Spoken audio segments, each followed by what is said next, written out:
हर घर कांग्रेस अभियान के तहत झज्जर शहर के बाजार में दुकानदार व व्यापारियों से मिलने पहुंचे कांग्रेस पार्टी के राज्यसभा सांसद दीपेंद्र हुड्डा और कांग्रेस विधायक गीता भुक्कल का दुकानदारों, व्यापारियों व कांग्रेस पार्टी के कार्यकर्ताओं की तरफ से जोरदार स्वागत किया गया। इस दौरान दीपेंद्र हुड्डा का युवाओं में क्रेज भी दिखा और सांसद दीपेंद्र हुड्डा के साथ युवा सेल्फी लेते भी नजर आए।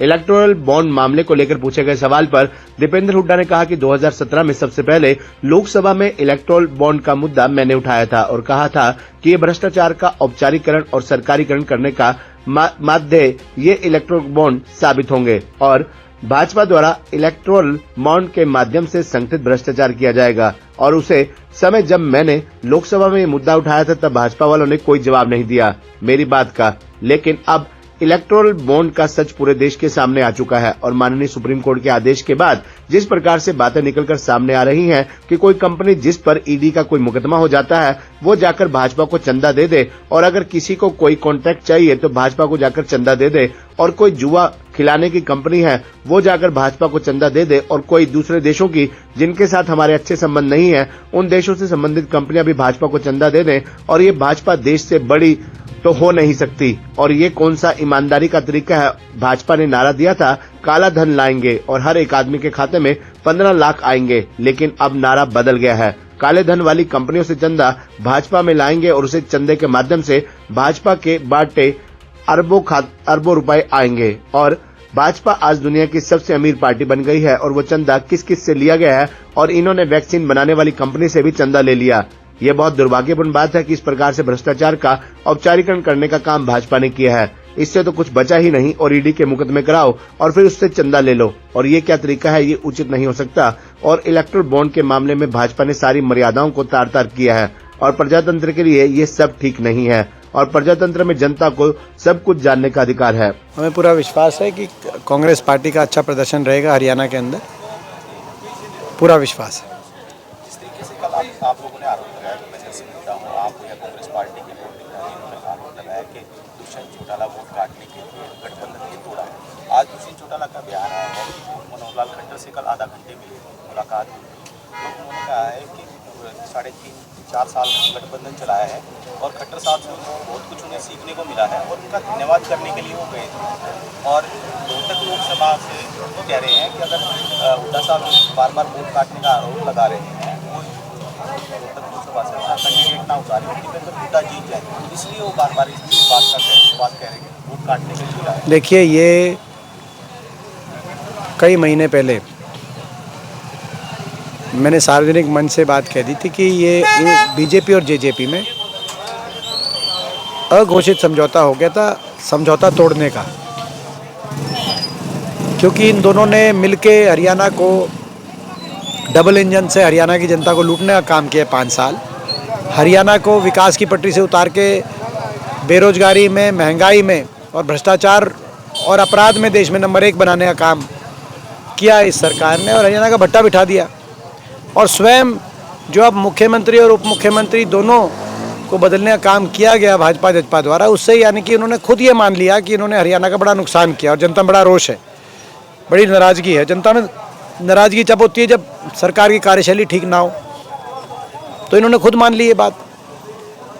मगर इनके आपस में इनका ऐसा तालमेल, अघोषित इनका तालमेल चल रहा है, समझौता टूटने के बाद भी चल रहा है। ये पहले हमको पता था, ये पहले हम कह चुके थे। आपने देखा हरियाणा विधानसभा में इन्होंने व्हिप जारी किया, कोई जब विश्वास मत हुआ तो उसके खिलाफ मतदान करने का व्हिप जारी नहीं किया, वहाँ पे ये गई नहीं विधानसभा में। विधानसभा में ना जाने का यानी कि सरकार का अप्रत्यक्ष रूप से साथ देने का इन्होंने वहाँ काम किया अभी समझौता टूटने के बाद। तो ये सारी चीज़ें चल रही हैं। अब कौन किससे मिल रहा है, उसका क्या अर्थ है, उसमें तो मैं नहीं जाऊँगा, लेकिन ये हरियाणा के लोगों के ये बात समझ आ चुकी है कि ये आपस में तालमेल करके इन्होंने प्रदेश को लूटने का काम किया, प्रदेश का बहुत नुकसान किया 5 साल तक, और अब भी आपस में तालमेल करके चल रहे हैं। करीब 2 साल में भाजपा ने डीजल और पेट्रोल पर 2 रुपये घटाए हैं। अभी चुनावी माहौल, सॉरी, देखो, जहाँ तक अंतर्राष्ट्रीय बाजार में कच्चे तेल की बात है, कच्चे तेल के भाव में रिकॉर्ड गिरावट आई है पिछले 2 साल में, मगर जिस अनुपात में पूरे दुनिया के तमाम मुल्कों ने डीजल पेट्रोल में राहत दी अपने नागरिकों को, मौजूदा सरकार ने, केंद्रीय सरकार ने नहीं दी। बल्कि 2 साल नहीं, कोविड के टाइम से गिरावट चल रही है अंतर्राष्ट्रीय बाजार में कच्चे तेल के भाव में। पूरे विश्व के अंदर हर मुल्क ने अपने नागरिकों को राहत दी, गरीब आदमी को, मध्यम वर्ग को एक राहत पहुंचाने का काम किया। लेकिन ये जो मौजूदा सरकार है, ये आपने देख लिया होगा इलेक्टोरल बॉन्ड के मामले में, ये तो उद्योगपतियों के द्वारा ये सरकार चलाई जा रही है। तो ये सरकार का जो फैसला है, ये तो केवल चुनावी फैसला है, एक चुनावी अपने वोट लेने का फैसला है। जनता को अगर राहत देनी थी तो ये पहले करना चाहिए था। इलेक्ट्रोल बॉन्ड को लेकर कैसे देखते हैं? इलेक्ट्रोल बॉन्ड की सूची जारी कर दी है। आपको याद होगा, मैंने 2017 में लोकसभा में जब ये बात आई थी, तब मैंने विस्तार से लोकसभा में सर्वप्रथम देश में मैंने ये मुद्दा उठाया था कि ये भ्रष्टाचार का औपचारिकरण, सरकारीकरण करने का एक माध्यम ये इलेक्टोरल बॉन्ड साबित होंगे। और संगठित भ्रष्टाचार, जैसे संगठित अपराध कहा जाता है, अब ये संगठित भ्रष्टाचार भाजपा द्वारा इसके माध्यम से किया जाएगा। उस समय पूरे लोकसभा में मैंने जब ये बात कही तो भाजपा वालों ने उस बात को का कोई जवाब नहीं दिया, और अब सच सामने आ गया देश के। माननीय सुप्रीम कोर्ट के आदेश के बाद जिस प्रकार से ये बातें आ रही हैं कि कोई कंपनी जिस पे ईडी का कोई मुकदमा हो जाता है वो जाके बीजेपी को चंदा दे दे,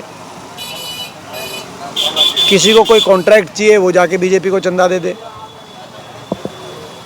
कोई जुआ खिलाने की लॉटरी की कंपनी वो जाके बीजेपी को चंदा दे दे, कोई दूसरे देशों की जिनके साथ हमारे अच्छे संबंध नहीं है उन देशों से संबंधित कंपनियां भी बीजेपी को चंदा दे दें।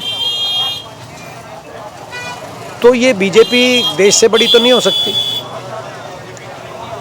और ये कौन सा ईमानदारी का तरीका है? नारा था कि काला धन लाएंगे और सबके बाटे 15 लाख आएंगे। नारा बदल गया, नारा हो गया काले धन वाली कंपनियों से चंदा बीजेपी में लाएंगे और सबके बाटे नहीं सही, लेकिन उस चंदे के माध्यम से बीजेपी के बाटे अरबों रुपए आएंगे। आज दुनिया की सबसे अमीर पार्टी बन गई। और वो चंदा किस किस से लिया गया? वैक्सीन की कंपनी से भी चंदा ले लिया। तो ये मैं समझता हूँ कि ये तो बहुत एक दुर्भाग्यपूर्ण, इस प्रकार से भ्रष्टाचार का जो औपचारिकरण करने का काम भाजपा ने किया, इसके तो कुछ बचा ही नहीं।